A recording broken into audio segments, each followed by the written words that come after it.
আবাসিক হোটেলে ভয়াবহ আগুনে দিল্লিতে নিহত ২১, জীবন বাঁচাতে ভবন থেকে লাফ, ৪০ জনকে জীবিত উদ্ধার, হতাহতদের বেশিরভাগ বিদেশি, রেস্তোরাঁ থেকে সূত্রপাত। যুদ্ধবিরতি আলোচনার মধ্যেই ইরানে যুক্তরাষ্ট্রের হামলা, মধ্যপ্রাচ্যে মার্কিন ঘাঁটিতে পাল্টা আঘাতের দাবি, আগামী সপ্তাহের মধ্যে চুক্তির আশা ট্রাম্পের।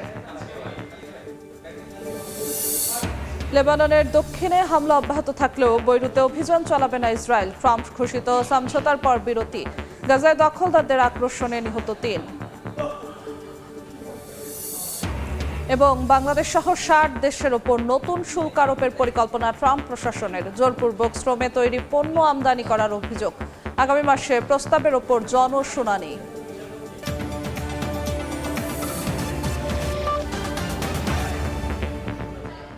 আন্তর্জাতিক সময়ের সঙ্গে আছি আমি জিন্নাতারা যশোয়া। ভারতের দিল্লিতে একটি হোটেলে ভয়াবহ অগ্নিকাণ্ডে অন্তত ২১ জনের মৃত্যু হয়েছে, জীবিত উদ্ধার করা হয়েছে অন্তত ৪০ জনকে। হতাহতদের মধ্যে বেশ কয়েকজন বিদেশি নাগরিক রয়েছেন বলে জানা গেছে। এ ঘটনায় শোক প্রকাশ করেছেন দেশটির প্রধানমন্ত্রী নরেন্দ্র মোদী। বুধবার সকালে দিল্লির মালভিয়া নগরে একটি আবাসিক হোটেলে ভয়াবহ আগুন লাগে। ৫তলা ভবনটিতে মুহূর্তে ছড়িয়ে পড়ে আগুন, আতঙ্কে শুরু হয় চিৎকার ও দৌড়াদৌড়ি। এ ঘটনায় বহু মানুষ হতাহত হয়েছেন।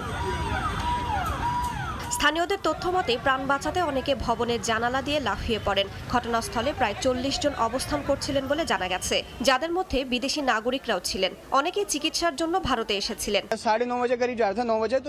সকাল ৯টার দিকে আগুন দেখতে পাই। আমি আর আমার বন্ধু ঘুরছিলাম, কয়েকজন ভবন থেকে লাফ দিয়েছেন, জানালা ভেঙে নিচে পড়ে গেছেন অনেকে।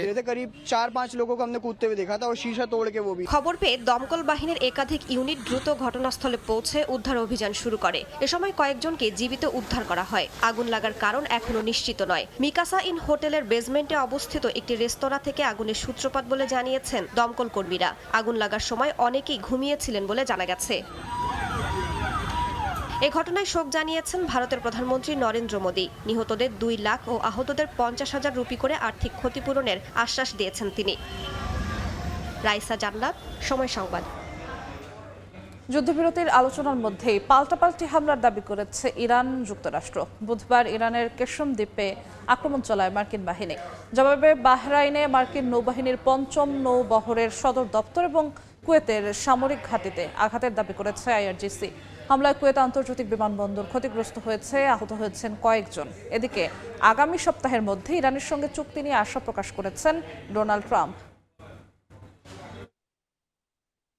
মধ্যপ্রাচ্যে যুদ্ধবিরতি আলোচনার ব্যর্থ হওয়ার পর নতুন করে উত্তেজনা ছড়িয়েছে যুক্তরাষ্ট্র ও ইরানের মধ্যে। মার্কিন সেন্ট্রাল কমান্ড সেন্টকম জানিয়েছে বুধবার হরমুজ প্রণালী কেশম দ্বীপে আত্মরক্ষামূলক হামলা চালানো হয়েছে। তাদের দাবি, কেশম দ্বীপে ইরানের একটি সামরিক স্থল নিয়ন্ত্রণ কেন্দ্রকে লক্ষ্য করে এই অভিযান পরিচালিত হয়। অন্যদিকে ইরান দাবি করেছে বাহরাইনে মার্কিন নৌবাহিনীর ৫ম নৌবহরের সদর দপ্তর, কুয়েতের আলী আল সালেম ও ক্যাম আরিফজান ঘাঁটি এবং দুবাইয়ের উপকূলের নিকটবর্তী একটি তেলবাহী জাহাজ লক্ষ্য করে ব্যালিস্টিক ক্ষেপণাস্ত্র ও ড্রোন হামলা চালানো হয়েছে। যদিও মাঝপথেই সেগুলো প্রতিহত করা হয়েছে বলে দাবি মার্কিন সেনাদের। উত্তেজনার মধ্যেই কূটনৈতিক বার্তা দিয়েছেন মার্কিন প্রেসিডেন্ট ডোনাল্ড ট্রাম্প। জানান, ওয়াশিংটন ও তেহরানের মধ্যে যোগাযোগ কখনোই বন্ধ হয়নি এবং আলোচনা এখনও চলমান রয়েছে। ট্রাম্পের দাবি, আগামী সপ্তাহের মধ্যেই যুদ্ধবিরতির মেয়াদ বাড়ানো এবং হরমুজ প্রণালীতে জাহাজ চলাচল স্বাভাবিক করার বিষয়ে একটি সমঝোতা হতে পারে। বিভিন্ন গণমাধ্যমে দুই দেশের যোগাযোগ বিচ্ছিন্ন হওয়ার যে খবর প্রকাশিত হয়েছে সেটিকে সরাসরি ভুয়া তথ্য বলে নাকচ করেন ট্রাম্প। এদিকে মার্কিন পররাষ্ট্রমন্ত্রী মার্কো রুবিও দাবি করেছেন, ইরান তাদের পারমাণবিক কর্মসূচির গুরুত্বপূর্ণ বিষয়ে আলোচনার আগ্রহ দেখাচ্ছে, যা আগের অবস্থান থেকে বড় পরিবর্তন। তার মতে খুব শীঘ্রই উল্লেখযোগ্য অগ্রগতি দেখা যেতে পারে। শিউলি রোজা, সময় সংবাদ। লেবাননের দক্ষিণাঞ্চলে ইসরায়েলি হামলা অব্যাহত থাকলেও আপাতত রক্ষা পেয়েছে রাজধানী বৈরুত। যুক্তরাষ্ট্রের মধ্যস্থতায় হওয়া আংশিক যুদ্ধবিরতির আওতায় হিজবুল্লাহ ইসরায়েলের ভেতরে হামলা না চালালে বৈরুতেও বড় ধরনের অভিযান চালাবে না বলে জানিয়েছে তেল আবিব। এর মধ্যেই দক্ষিণ লেবাননে ইসরায়েলি বিমান হামলায় অন্তত ৪ জন নিহত এবং শতাধিক আহত হয়েছেন। মার্কিন প্রেসিডেন্ট ডোনাল্ড ট্রাম্প ঘোষিত সমঝোতার পর বৈরুতে বড় ধরনের হামলা থেকে বিরত থাকবে বলে জানায় ইসরায়েল। লেবানন সরকার জানায় হিজবুল্লাহ ইসরায়েলের ভেতর সরাসরি হামলা না চালানোর বিনিময়ে রাজধানী বৈরুতে ব্যাপক বিমান হামলা চালাবে না ইসরায়েল। তবে দক্ষিণ লেবাননে সামরিক অভিযান অব্যাহত থাকবে বলে স্পষ্ট করে দিয়েছে তেল আবিব। এরই মধ্যে দক্ষিণাঞ্চলের টাইর শহরে জামাল আমেল হাসপাতালের পাশের ভবনগুলোতে ইসরায়েলি বিমান হামলায় বেশ কয়েকজন নিহত হয়েছেন, আহত হয়েছেন শতাধিক মানুষ। ক্ষতিগ্রস্ত হয়েছে হাসপাতালের বিভিন্ন ওয়ার্ড, ইনকিউবেটর ও চিকিৎসা সরঞ্জাম। হাসপাতাল কর্তৃপক্ষ জানায় কোনো পূর্ব সতর্কতা ছাড়াই এ হামলা চালানো হয়, যদিও ইসরায়েলের দাবি লক্ষ্যবস্তু ছিল হিজবুল্লাহর অবকাঠামো। যুদ্ধবিরতি লঙ্ঘনের অভিযোগে নাবাতিহ এলাকা থেকে বাসিন্দাদের সরে যাওয়ার নির্দেশ দিয়েছে ইসরায়েলি বাহিনী। তাদের দাবি ইসরায়েল লক্ষ্য করে হিজবুল্লাহ ড্রোন ও ক্ষেপণাস্ত্র হামলা চালিয়েছে। তবে হিজবুল্লাহ বলছে তাদের যোদ্ধারা দক্ষিণ লেবাননের ভেতরে অবস্থানরত ইসরায়েলি ট্যাঙ্ক ও সেনাদের লক্ষ্য করেই হামলা চালিয়েছে, সীমান্ত পেরিয়ে কোনো আক্রমণ চালানো হয়নি। অন্যদিকে ইরান সতর্ক করে বলছে লেবাননে যুদ্ধবিরতি ভঙ্গ হলে তা পুরো আঞ্চলিক সমঝোতার লঙ্ঘন হিসেবে বিবেচিত হবে। একই সঙ্গে তেহরান ইঙ্গিত দিয়েছে লেবাননে ইসরায়েলি অভিযান অব্যাহত থাকলে যুক্তরাষ্ট্রের সঙ্গে চলমান পরোক্ষ আলোচনা স্থগিত করা হতে পারে। এই অবস্থায় ওয়াশিংটনে ইসরায়েল ও লেবাননের প্রতিনিধিদের মধ্যে নতুন দফা আলোচনা শুরু হচ্ছে, যা সংঘাত নিয়ন্ত্রণে গুরুত্বপূর্ণ হয়ে উঠতে পারে। বরকতুল্লাহ, সময় সংবাদ।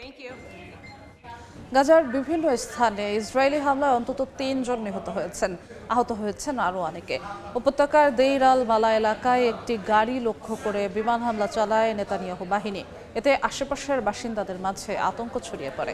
ইসরায়েলের দাবি, হামাস যোদ্ধাদের লক্ষ্য করেই এসব হামলা চালাচ্ছে তারা। স্থানীয় সময় মঙ্গলবার মধ্য গাজার দের আল বালাহ এলাকায় বিমান হামলা চালায় ইসরায়েলি বাহিনী। এতে একটি গাড়ি লক্ষ্যবস্তু করা হয়। স্থানীয় স্বাস্থ্য কর্মকর্তারা জানান হামলায় বেশ কয়েকজন হতাহত হয়েছেন। বিস্ফোরণে গাড়িটি সম্পূর্ণ ধ্বংস হয়ে যায়। পরে স্থানীয়রা আগুন নেভানোর চেষ্টা করেন। আশেপাশের এলাকায় আতঙ্ক ছড়িয়ে পড়ায় মানুষ নিরাপদ স্থানে সরে যান। একই দিনে কাছাকাছি জাওয়াইদা শহরে আরেকটি হামলায় বেশ কয়েকজন হতাহত হয়েছেন বলে জানায় স্থানীয় স্বাস্থ্য কর্তৃপক্ষ। দক্ষিণ গাজার খান ইউনিসের উত্তর পশ্চিমাঞ্চলে ইসরায়েলি গুলিতে আরও একজন নিহত হন। বিভিন্ন এলাকায় ধারাবাহিক হামলার কারণে সাধারণ মানুষের মধ্যে নিরাপত্তাহীনতা আরও বেড়েছে। ইসরায়েলি বাহিনী এসব ঘটনায় তাৎক্ষণিক কোনো মন্তব্য করেনি। তবে দীর্ঘদিন ধরে তারা দাবি করে আসছে গাজায় হামাস যোদ্ধাদের লক্ষ্য করেই অভিযান চালিয়ে যাচ্ছে তারা। তবে স্থানীয় স্বাস্থ্য কর্মকর্তাদের মতে হামলায় বেসামরিক নাগরিকদেরই লক্ষ্যবস্তু করা হচ্ছে। উপত্যকায় যুদ্ধবিরতি কার্যকর হওয়ার কথা থাকলেও বাস্তবে তা থমকে গেছে। ইসরায়েল ও হামাসের মধ্যে দ্বিতীয় ধাপের যুদ্ধ বাস্তবায়ন নিয়ে পরোক্ষ আলোচনা অচলাবস্থায় রয়েছে, যেখানে অস্ত্র সমর্পণ ও সেনা প্রত্যাহারের মতো বিষয়গুলো মূল বাধা হিসেবে দেখা হচ্ছে। এই অবস্থায় গাজার বড় অংশ ইসরায়েলের নিয়ন্ত্রণে রয়েছে, আর সংঘাত এখনও পুরো অঞ্চল জুড়ে বিস্তৃত। বরকতুল্লাহ, সময় সংবাদ। আন্তর্জাতিক সময় আরও থাকছে।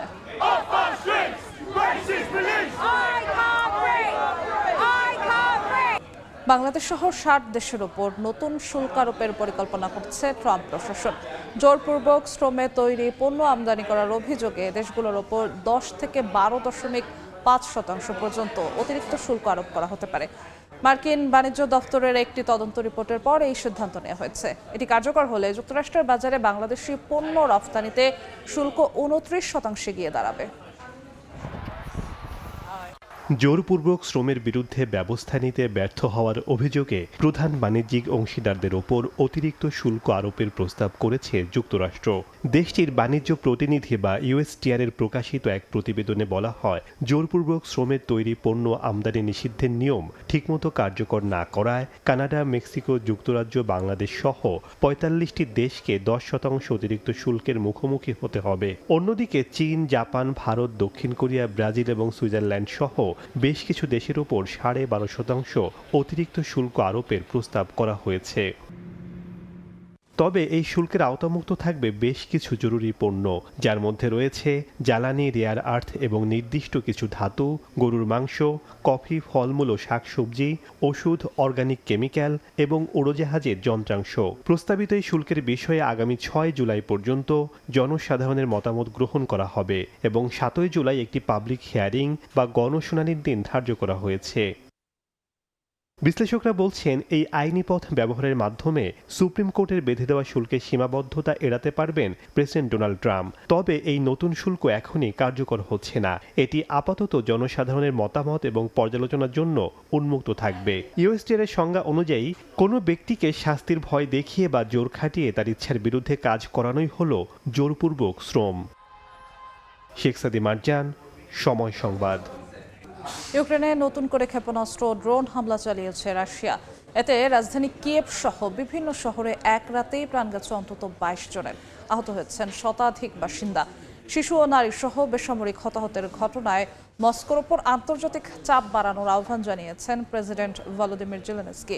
অন্যদিকে রাশিয়া বলছে ইউক্রেনের সাম্প্রতিক হামলার জবাব হিসেবেই ইউক্রেনে আঘাত হানা হয়েছে।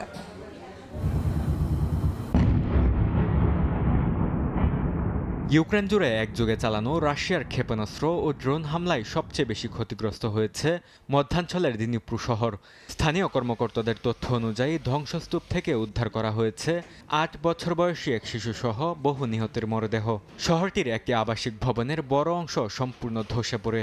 রাজধানী কিয়েভেও নিহত হয়েছেন বেশ কয়েকজন। দেশজুড়ে আহতের সংখ্যা শতাধিক ছাড়িয়েছে। প্রেসিডেন্ট ভলোদিমির জেলেনস্কি জানিয়েছেন রাতভর হামলায় রাশিয়া 656টি আক্রমণাত্মক ড্রোন এবং 73টি বিভিন্ন ধরনের ক্ষেপণাস্ত্র ব্যবহার করেছে। লক্ষ্যবস্তু ছিল আবাসিক এলাকা, জ্বালানি অবকাঠামো এবং অন্যান্য বেসামরিক স্থাপনা। কিয়েভে ব্যাপক বিস্ফোরণ, অগ্নিকাণ্ড ও বিদ্যুৎ বিভ্রাটের ঘটনাও ঘটে। নিরাপত্তার আশায় হাজার হাজার মানুষ মেট্রো স্টেশনে আশ্রয় নিতে বাধ্য হন। হামলার পর যুক্তরাষ্ট্রের কাছে প্যাট্রিয়টিক আকাশ প্রতিরক্ষা ব্যবস্থার জন্য আরও ক্ষেপণাস্ত্র সরবরাহের আহ্বান জানিয়েছেন জেলেনস্কি। তার দাবি রুশ ব্যালিস্টিক ও ক্রুজ ক্ষেপণাস্ত্র মোকাবিলায় এই ব্যবস্থা অত্যন্ত গুরুত্বপূর্ণ। তবে চলমান বিভিন্ন আঞ্চলিক সংঘাত এবং সরবরাহ সংকটের কারণে ইউক্রেনের প্রতিরক্ষা সক্ষমতা চাপের মুখে রয়েছে বলে ধারণা করা হচ্ছে।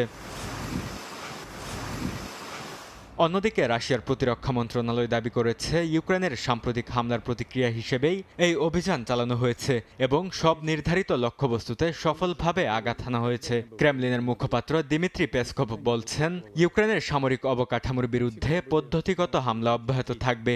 একই সময়ে ইউক্রেনে ও রাশিয়ার কুরস্ক অঞ্চল ও ক্রাসনোদারের একটি তেল শোধনাগারে ড্রোন হামলার কথা নিশ্চিত করেছে, যা দুই পক্ষের পাল্টাপাল্টি আক্রমণ আরও তীব্র হওয়ার ইঙ্গিত দিচ্ছে। বরকতুল্লাহ, সময় সংবাদ। বিক্ষোভে উত্তাল বিশ্বের বিভিন্ন দেশ। বলিভিয়ায় 1 মাসের বেশি সময় ধরে চলা অবরোধে সরকারের ওপর চাপ বাড়ছে। হন্ডুরাসে বেতন বাড়ানোর দাবিতে ধর্মঘটে নেমেছেন শিক্ষক ও স্বাস্থ্যকর্মীরা। আর যুক্তরাজ্যে পুলিশের বিতর্কিত ভূমিকার অভিযোগ ঘিরে বিক্ষোভকারীদের সঙ্গে আইনশৃঙ্খলা বাহিনীর সংঘর্ষ হয়। সরকার বিরোধী বিক্ষোভে এখনো উত্তাল বলিভিয়া। স্থানীয় সময় মঙ্গলবার এল আলতো শহরে আন্দোলনে নামে শ্রমিক নেতা ও সামাজিক সংগঠনগুলো। প্রেসিডেন্ট রদ্রিগো পাজ পেরেইরার পদত্যাগ এবং আটক বিক্ষোভকারীদের মুক্তির দাবি জানান তারা। সমাবেশে সড়ক অবরোধ কর্মসূচি অব্যাহত থাকবে বলে ঘোষণা দেয়া হয়। 1 মাসেরও বেশি সময় ধরে চলা এই বিক্ষোভে সবচেয়ে বেশি প্রভাব পড়েছে কোচাবাম্বা বিভাগে। প্রতিবাদকারীরা নতুন সরকারের অধীনে অর্থনৈতিক নীতির পরিবর্তন চান। পরিস্থিতি নিয়ন্ত্রণে সেনা মোতায়েনের ঘোষণা দিয়েছে সরকার। এতে রাজনৈতিক উত্তেজনা আরও তুঙ্গে। মানুষের কেনার মতোই কিছুই আর অবশিষ্ট নেই। সবজি, মুরগি কিংবা মাংস সবকিছুর দামই বেশি। পরিবারের খাবার জোগাড় করা কঠিন হয়ে পড়েছে। এই পরিস্থিতির সবচেয়ে বড় ভুক্তভোগী সাধারণ মানুষই। অন্যদিকে বেতন বৃদ্ধির দাবিতে হন্ডুরাসের শত শত শিক্ষক রাজধানী সহ বিভিন্ন শহরে বিক্ষোভ করেন। সোমবার থেকে শুরু হওয়া দেশব্যাপী ধর্মঘটে শিক্ষকদের সঙ্গে যোগ দিয়েছেন চিকিৎসক ও স্বাস্থ্যকর্মীরাও। শিক্ষক সংগঠনগুলোর অভিযোগ, সরকার ঘোষিত বেতন বৃদ্ধির বিষয়টি এখনো বাস্তবায়ন হয়নি। স্বাস্থ্যকর্মীরা বকেয়া বেতন, চাকরির অনিশ্চয়তা এবং হাসপাতালগুলোয় প্রয়োজনীয় সরঞ্জামের ঘাটতির বিরুদ্ধে আন্দোলন করছেন।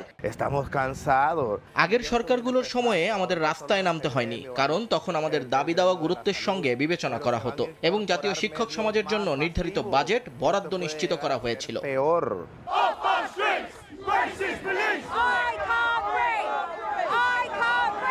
এদিকে যুক্তরাজ্যের সাউদাম্পটনে 18 বছর বয়সী হেনরি নওয়াকের মৃত্যুকে ঘিরে ছড়িয়ে পড়েছে উত্তেজনা। গত ডিসেম্বরে ছুরিকাঘাতে আহত অবস্থায় মৃত্যুর মুখে থাকা নওয়াককে হাতকড়া পরানোর ঘটনায় পুলিশের বিরুদ্ধে জনরোষ তৈরি হয়। স্থানীয় সময় মঙ্গলবার বিক্ষোভকারীরা পুলিশ স্টেশনের সামনে থেকে মিছিল বের করলে সংঘর্ষ শুরু হয়। আন্দোলনকারীরা ইট, ময়লার পাত্রসহ বিভিন্ন বস্তু নিক্ষেপ করলে পুলিশ মরিচ স্প্রে ও ঢাল ব্যবহার করে পরিস্থিতি সামাল দেওয়ার চেষ্টা করে। দেশজুড়ে আবারও বিক্ষোভের ডাক দেওয়া হয়েছে। রাইসা জান্নাত, সময় সংবাদ। যুক্তরাষ্ট্রের শীর্ষ গোয়েন্দা সংস্থাগুলোর ভেতরে বড় ধরনের টানাপোড়েন প্রকাশ্যে এসেছে। সিআইএ ও ডিরেক্টর অফ ন্যাশনাল ইন্টেলিজেন্সের অফিসের মধ্যে তথ্য ভাগাভাগি ও দায়িত্ব নিয়ে দ্বন্দ্ব তীব্র হয়েছে। এর প্রভাব পড়ছে জাতীয় নিরাপত্তা বিশ্লেষণ ও নীতি নির্ধারণ প্রক্রিয়াতেও।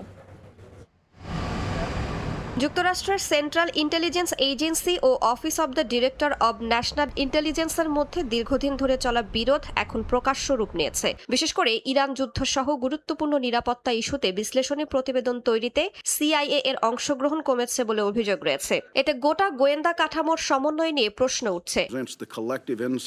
দ্বন্দ্বের কেন্দ্রবিন্দুতে রয়েছে 2025 সালে গঠিত একটি টাস্ক ফোর্স, যা পরিচালনা করছেন জাতীয় গোয়েন্দা প্রধান তুলসি গ্যাবার্ড। অভিযোগ উঠেছে এই ইউনিট প্রচলিত প্রোটোকল উপেক্ষা করে তথ্য সংগ্রহ ও ডিক্লাসিফিকেশন প্রক্রিয়ায় হস্তক্ষেপ করছে। অন্যদিকে office of the director of national ইন্টেলিজেন্সের দাবি সিআইএ ইচ্ছাকৃতভাবে গুরুত্বপূর্ণ গোয়েন্দা তথ্যের অ্যাক্সেস সীমিত করছে।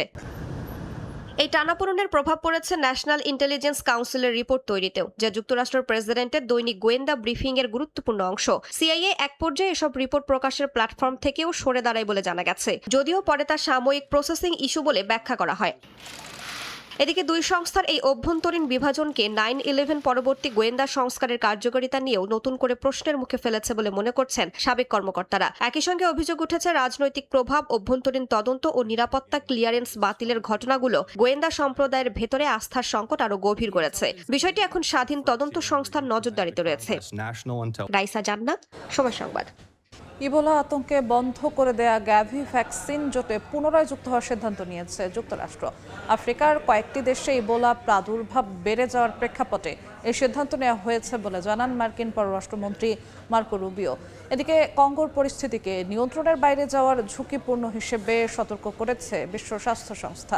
দেশটিতে এখন পর্যন্ত ইবোলায় আক্রান্ত হয়ে মারা গেছেন 42 জন। ইবোলার প্রাদুর্ভাব ঘিরে আফ্রিকায় নতুন করে আন্তর্জাতিক তৎপরতা শুরু হয়েছে। মার্কিন পররাষ্ট্রমন্ত্রী মার্কো রুবিও জানিয়েছেন যুক্তরাষ্ট্র আবারও বৈশ্বিক টিকা জোট গ্যাভির সঙ্গে সম্পৃক্ত হচ্ছে। সিনেটের পররাষ্ট্র বিষয়ক কমিটিতে দেয়া বক্তব্যে রুবিও বলেন, কয়েক সপ্তাহ আগেই প্রশাসন এই সিদ্ধান্তে পৌঁছেছে। গ্যাভি মূলত দরিদ্র দেশগুলোতে হাম ডিপথেরাপির মতো রোগের টিকা সহজলভ্য করার পাশাপাশি ইবোলার মতো প্রাদুর্ভাব মোকাবেলায় কাজ করে। নতুন এই সিদ্ধান্তে বৈশ্বিক স্বাস্থ্য সহায়তায় যুক্তরাষ্ট্রের অবস্থান আবারও সক্রিয় হতে যাচ্ছে। এদিকে ইবোলা প্রাদুর্ভাব নিয়ে গভীর উদ্বেগ জানালো বিশ্ব স্বাস্থ্য সংস্থা। কঙ্গো সফর শেষে সংস্থার মহাপরিচালক টেড্রোস আদানম গেব্রেসাস বলেন, ইবোলা মোকাবেলার পাশাপাশি আক্রান্ত অঞ্চলের স্বাস্থ্যসেবা ব্যবস্থার সক্ষমতা বাড়ানো অত্যন্ত গুরুত্বপূর্ণ। দেশটিতে কয়েক সপ্তাহ ধরে শনাক্ত না হয়ে ছড়িয়ে পড়ার কারণে ইবোলা পরিস্থিতি নিয়ন্ত্রণের বাইরে চলে যাওয়ার ঝুঁকি তৈরি হয়েছে বলে জানায় সংস্থাটি।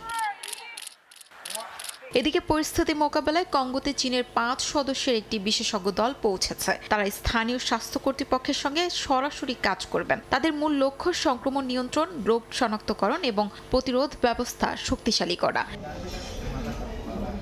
বিশেষজ্ঞরা বলছেন, কঙ্গোর দুর্গম এলাকা, সীমান্ত পরিস্থিতি এবং পর্যাপ্ত চিকিৎসার সরঞ্জামের অভাব ইবোলা নিয়ন্ত্রণে বড় চ্যালেঞ্জ তৈরি করছে। এছাড়াও বিরল বুন্ডিবুগীয় স্ট্রেইনের নির্দিষ্ট কোনো ভ্যাকসিন বা চিকিৎসা না থাকায় পরিস্থিতি আরও জটিল হচ্ছে।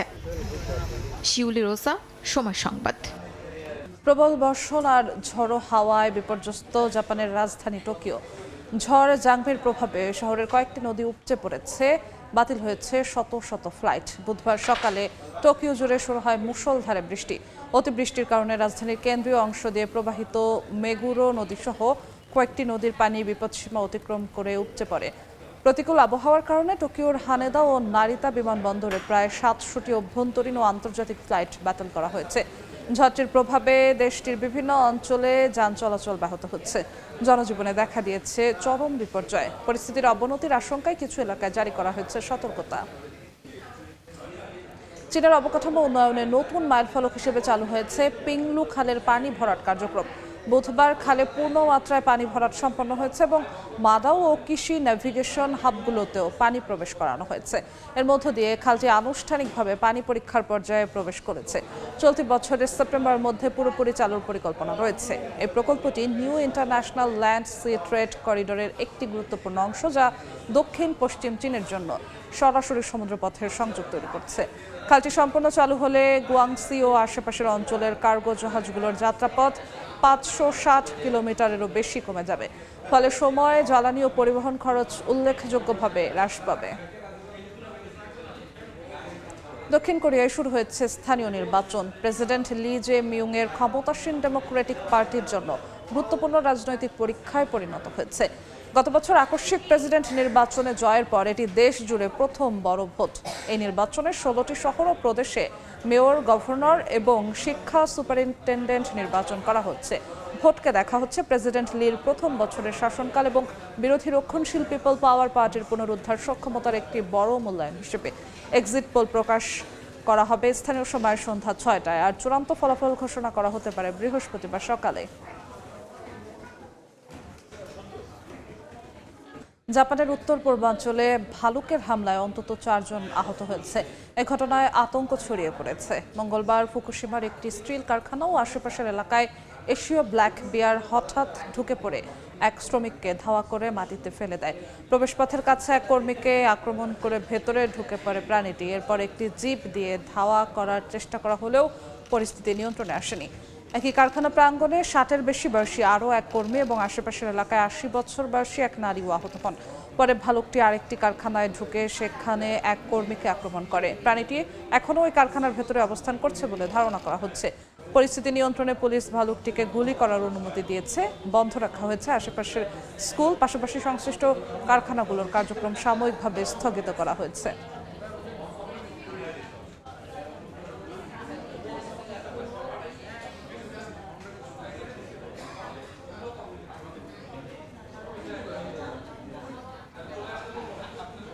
সামরিক প্রযুক্তিতে নতুন এক ধাপ এগোলো তাইওয়ান। নজরদারি বাড়াতে রোবট কুকুরের প্রদর্শন করেছে তাইপে। গোয়েন্দা তথ্য সংগ্রহ, এমনকি অস্ত্র বহনে সক্ষমতা সম্পন্ন রোবটগুলো ভবিষ্যতে দক্ষিণ চীন সাগরের কৌশলগত দ্বীপগুলোতে মোতায়েন করা হতে পারে। প্রযুক্তি নির্ভর প্রতিরক্ষা ব্যবস্থার নতুন অধ্যায় হিসেবে দেখছেন বিশ্লেষকরা। মঙ্গলবার তাইওয়ানের সামরিক বাহিনীর প্রধান অস্ত্র গবেষণা ও উন্নয়ন প্রতিষ্ঠান 3টি রোবোটিক টহল কুকুর জনসম্মুখে প্রদর্শন করে। 4 পাওয়ালা রোবটগুলো বিভিন্ন ধরনের সামরিক মিশন পরিচালনার জন্য প্রস্তুত করা হয়েছে। প্রদর্শিত 3টি সংস্করণের মধ্যে একটি নজরদারি ও পর্যবেক্ষণ, একটি গোয়েন্দা তথ্য সংগ্রহ এবং অন্যটি অগ্নিশক্তি প্রয়োগের জন্য তৈরি। অস্ত্রসজ্জিত সংস্করণটির পিঠে একটি অস্ত্র সংযুক্ত রয়েছে, যা প্রয়োজন হলে দূর থেকে পরিচালনা করা সম্ভব। তাইওয়ানের সামরিক গবেষণা প্রতিষ্ঠান বলছে, এসব রোবট দুর্গম এলাকা, উপকূলীয় অঞ্চল কিংবা সম্ভাব্য সংঘাতপূর্ণ এলাকায় সৈন্যদের ঝুঁকি কমিয়ে টহল ও পর্যবেক্ষণ কার্যক্রম পরিচালনা করতে পারবে। প্রতিষ্ঠানটির দাবি, সৈকত, উপকূলীয় এলাকা এবং দূরবর্তী দ্বীপগুলোতে টহল ও নিরাপত্তা কার্যক্রম পরিচালনার ক্ষেত্রে এসব রোবট কার্যকর ভূমিকা রাখতে পারবে। বিশেষ করে সীমিত জনবল দিয়ে বড় এলাকা পর্যবেক্ষণের ক্ষেত্রে প্রযুক্তিটি গুরুত্বপূর্ণ সুবিধা দেবে বলে মনে করা হচ্ছে। তাইওয়ান ভবিষ্যতে এসব রোবটকে দক্ষিণ চীন সাগরের কৌশলগত দ্বীপগুলোতেও মোতায়েন করতে পারে। বিশ্লেষকদের মতে, দক্ষিণ চীন সাগর, তাইওয়ান এবং অন্যান্য আঞ্চলিক প্রতিদ্বন্দ্বীদের মধ্যে কৌশলগত অবস্থান শক্তিশালী করতে প্রযুক্তি নির্ভর নজরদারি ও প্রতিরক্ষা ব্যবস্থার গুরুত্ব দ্রুত বাড়ছে। শিউলি রোসা, সময় সংবাদ। আন্তর্জাতিক সময় শীর্ষ সংবাদগুলো জানিয়ে দিচ্ছি আরেকবার।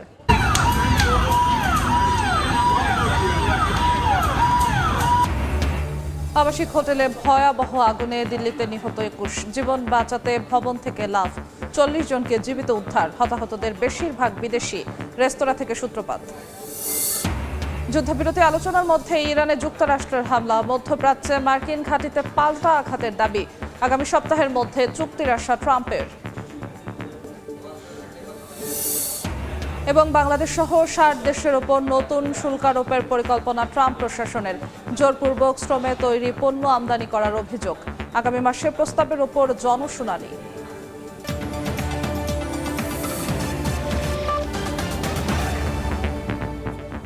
এ ছিল আন্তর্জাতিক সময়। বিকেল 5টার সময় সংবাদ নিয়ে আসছি কিছুক্ষণ পর। সঙ্গেই থাকুন সময়ের।